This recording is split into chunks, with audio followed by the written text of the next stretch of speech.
to Roll Credits, where movie lovers get the trivia they didn't know they needed. This podcast was created with help from AI tools, so double-check any quotes before you drop trivia at your next movie night. Today, we're diving into Beef. And did you know the entire story was inspired by a real-life road rage incident experienced by the creator? And before we get into it, drop a comment and let us know what movie or show we should cover next, old or new. It is, honestly, just the ultimate setup for a modern tragedy disguised as a comedy. Oh, completely. Because, when you stop and actually think about it, the premise completely defies all rational logic. Right. It makes no sense on paper. Exactly. I mean, imagine deciding to just, burn your entire house down, sever your closest relationships, completely detonate your career, and all because you wanted to win some petty parking lot argument with a total stranger. It's totally unhinged. It is. So today we are looking at the anatomy of a grudge. We're doing a full deep dive, and we've pulled together a massive stack of sources for you. We've got interviews with the creator, the cast, the crew, plus behind-the-scenes production notes, and some really brilliant thematic analyses. Yeah, there is so much to unpack here. So our mission today is to figure out how a simple, everyday road rage incident got transformed into this absolute masterclass on psychological trauma and really the human condition. What's so amazing is that the show manages to take this fleeting moment of anger, right, and stretch it across 10 full episodes. But it never actually feels stretched. No, not at all. It just feels inevitable, like a train wreck you can't look away from. Yeah, we all know the setup at this point. Amy Lau and Danny Cho nearly back into each other, a middle finger is thrown, and then the chase spirals into this mutual life-ruining obsession. But okay, what fascinated me most in the production notes was that real-life spark you mentioned. Oh, the origin story is wild. It really is. So the creator, Lee Seung-jin, who goes by Sunny, he was driving, and this white SUV just honks and curses at him. Which happens to everyone, right? Right. Everyday traffic stuff. Right. But instead of letting it go, he followed the car. And he didn't just follow them for a block. He followed the stranger for 30 to 40 minutes. Which is, following someone for 40 minutes crosses a major psychological threshold. Wait, 40 minutes? That crosses the line from annoyed to just genuinely unhinged. Totally. It moves away from that sudden spike in cortisol and enters the realm of, sustained hunting behavior. Wow. Hunting behavior. That's a great way to put it. Yeah, and Sonny actually admitted in interviews that he initially rationalized it to himself. He claimed he was just, heading in the same direction anyway. Sure, just happened to be taking the exact same turns for 40 minutes. Right, exactly.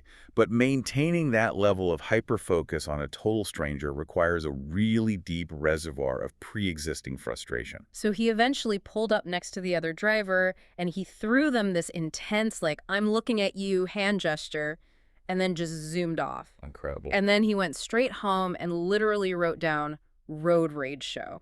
That is the actual genesis. It's amazing that something so petty created such a brilliant piece of art. Well, speaking of the creation, here is a wild piece of casting trivia.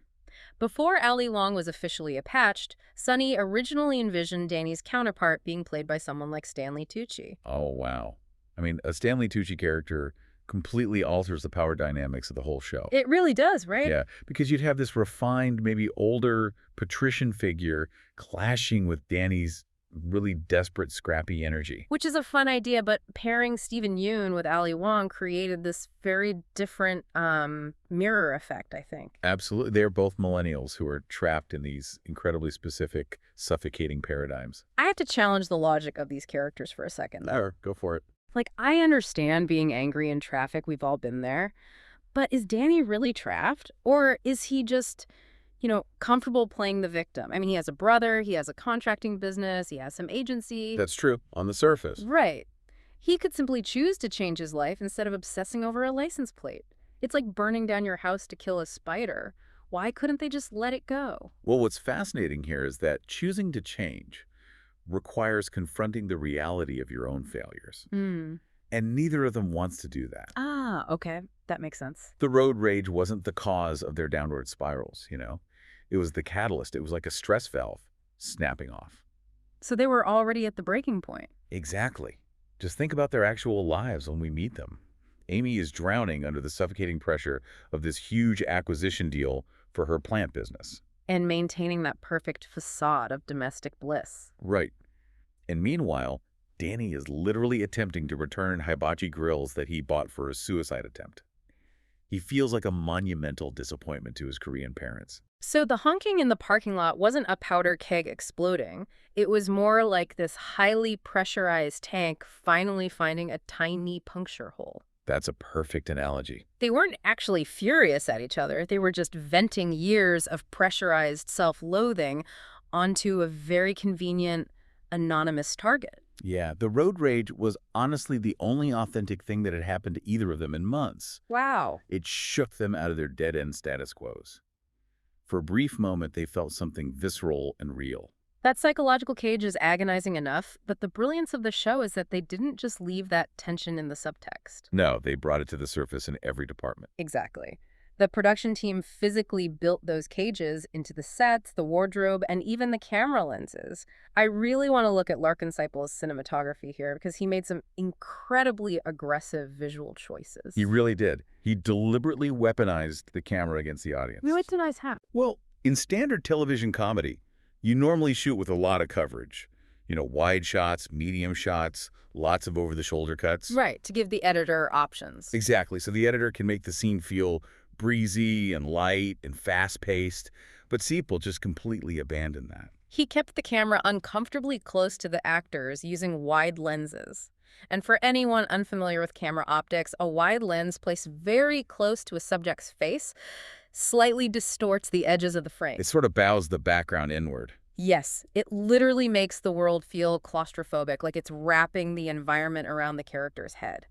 Seipel noted in the interviews that this minimal coverage forces the audience to side with these anti-heroes. We get pinned into their perspective even when they do terribly selfish things. We are trapped in their point of view, just like they are trapped in their environments. And production designer Grace Yun took that theme of imprisonment literally, right? Oh, she absolutely did. She modeled Amy's gorgeous minimalist house after Ali Wong's actual home, but she introduced a very chilling alteration. Oh, the stairs. Yes, the stairs. The wooden slats on the staircase were mathematically spaced to evoke the feeling of prison bars. It's so subtle but so effective. It is a stunning, multi-million-dollar architectural prison. And that relentless curation bleeds straight into the costume design, too. Helen Wang used wardrobe as, like, an offensive weapon. Oh, for sure. If you look at Amy, she is always draped in these aggressive neutrals.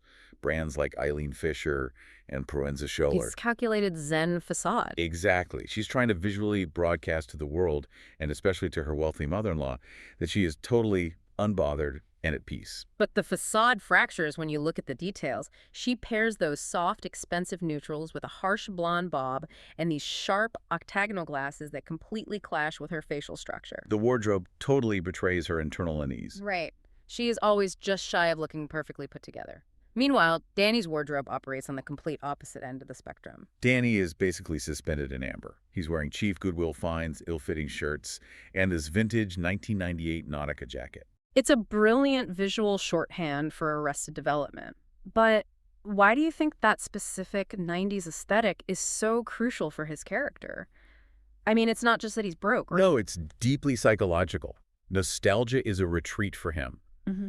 Danny stopped updating his wardrobe, and by extension, his entire life, in his early 20s. Oh, wow. He is clinging to the aesthetic of the last era, where he still felt a sense of potential. Right before the weight of his parents' expectations completely crushed him. So his clothes are a physical manifestation of a man refusing to move forward. Exactly. And both characters ruthlessly use these curated realities against each other. There was actually a storyline that got cut for time where Amy was going to utilize this psychological warfare tactic known as Zersetzung against Danny. Oh, man. The East German secret police tactic? That would have been incredibly dark. It's fascinating because it explains so much of the show's tone. For those who don't know, Zersetzung works by systematically destroying a person's baseline reality. It's terrifying. It really is. Instead of physically attacking someone, you break into their home and just move their everyday items around. You shift their keys an inch to the left. You replace their favorite tea with a slightly different brand. You use up a quarter of their toothpaste. It completely erodes their trust in their own memory. You aren't just annoying them, you are fundamentally dismantling their sanity. I almost wish they had kept that in. But even without it, their entire war is essentially an attempt to tear down the other person's carefully constructed fake reality. True.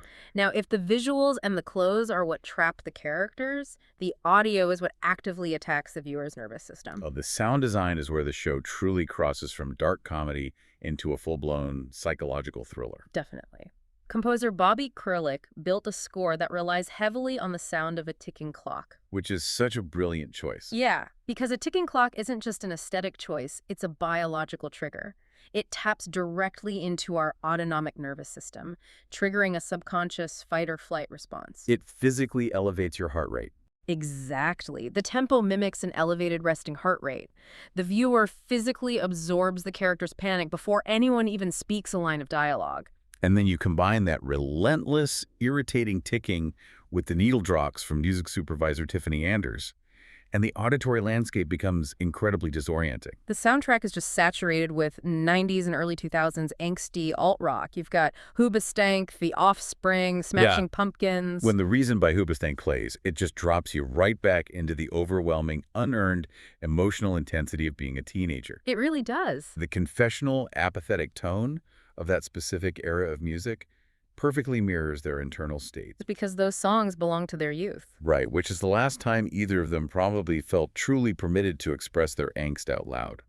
Now, as adults, they have to hide it behind neutral-tone sweaters in contracting businesses. But, for all this careful planning, the lenses, the score, the psychological wardrobe, here's where it gets really interesting. Some of the most striking moments were entirely accidental. Oh, the hibachi grill. Yes. The opening car chase has this legendary behind-the-scenes story. They were filming the sequence where Danny is peeling out, and a stunt double kicked one of those hibachi grills out of the back of his truck. And they had multiple cameras set up expecting it to just bounce on the pavement. Right. Instead, on the very first take, the grill bounced and smashed perfectly dead center into the camera lens. That is wild. It looked like $1 million CGI transition shot, but it was just pure serendipitous chaos. The physics lined up flawlessly. They didn't even attempt a second take. Moments like that feel like the universe validating the chaotic energy of the production.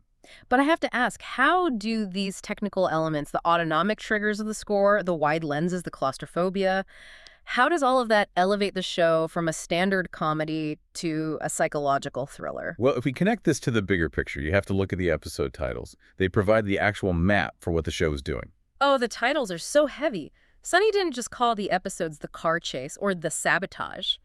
Every single title is a direct quote from a heavyweight philosopher or literary figure. Yeah, we get Werner Herzog saying things like, "The birds don't sing, they screech in pain." We get Sylvia Plath, Carl Jung. And episode 7 uses a quote from Franz Kafka, "I am a cage in search of a bird." Wow, that quote completely reframes the narrative, because a cage searching for a bird isn't looking for freedom. No, it is actively looking for a captive. It's searching for a purpose for its own emptiness. Amy and Danny aren't just trapped in their cages, they are the cages, and they were desperately searching for someone else to lock inside with them. That's exactly it. The alt-rock and the petty vandalism act as a Trojan horse. You think you're watching a comedy about two angry millennials, but the titles signal that you are watching an agonizing search for existential meaning. And that agonizing search builds a pressure cooker that inevitably forces both characters to just shatter. I really want to dive into the visceral performances of Steven Yeun and Ali Wong now, because the emotional catharsis they achieve is staggering. It really is unbelievable acting. Let's look at Danny's church scene in episode 3. He wanders into a Korean church, the praise band is playing, and he just breaks down. Steven Yeun has actually spoken about how difficult that scene was to capture. Initially, the production followed standard protocol.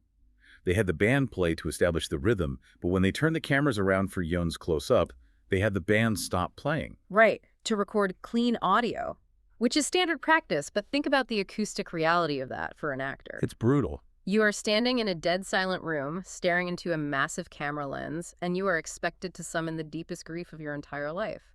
Yeun simply dried up. He couldn't manufacture the tears. So he asked the director to break protocol. Mm-hmm. He requested that the band actually play the music live during his take. Which ruins the clean audio track. Yeah, but it provided the emotional environment he needed. And once that live music hit, and he was physically surrounded by the communal energy of the extra singing, the dam broke. He collapsed into genuine heaving sobs. It is arguably the most powerful acting moment in the entire series. It is. Though reading the interviews, it's highly amusing that when Ali Wong first watched the raw footage of that heartbreaking scene, she laughed out loud. Wait, really? She laughed. Yes, because she thought Danny's commitment to his own pathetic state was a hilarious character bit. That perfectly captures the tightrope the show walks.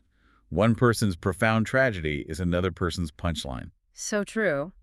But Amy undergoes her own brutal emotional unmasking. The therapy scene is a technical marvel. Oh, it is shot in one continuous, agonizingly slow camera push. Yes, pushing the camera in without a single cutaway removes any safety net for the actor. Ali Wong has nowhere to hide. She taps into a terrifying vulnerability there, asking her therapist if unconditional love is actually real, or if everyone eventually falls outside the reach of love if they reveal how broken they truly are. You can physically see the muscles in her face fighting the urge to pull the Zen mask back up, and maintaining that level of toxic full-body tension had actual medical consequences for the actors. Oh, I read about this. It's crazy. Both Yoon and Wong were so submerged in this dynamic of repressed rage that after they wrapped the season, they both broke out in severe stress hives and rashes. The body keeps the score.